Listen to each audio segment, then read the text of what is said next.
Welcome back guys for today's video. Nandito tayo ngayon sa Riverbanks, Marikina. Ayan guys, try natin i-reset yung ating V-belt kasi nagbiblink na siya sa Aerox V2.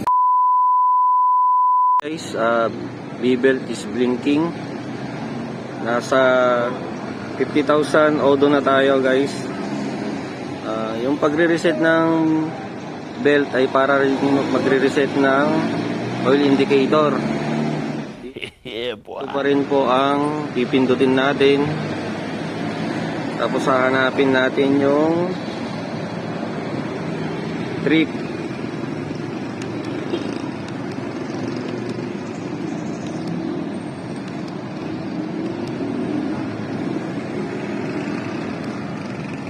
Yan guys, huwag kayong malilito sa trip. Yung unang trip kanina, yun yung oil.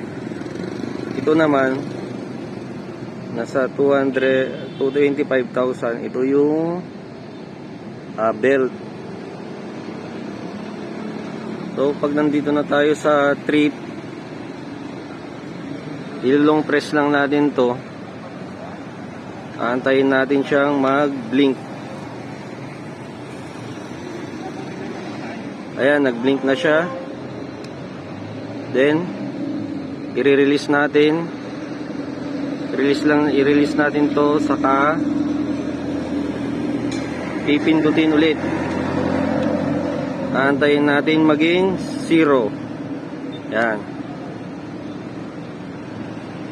Tapos try natin patayin.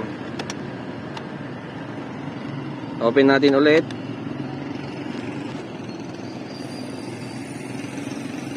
Yan guys, hindi na nag-blink.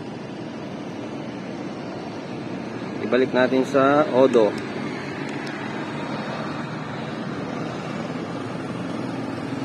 Ayan guys, wala na yung blinking na belt.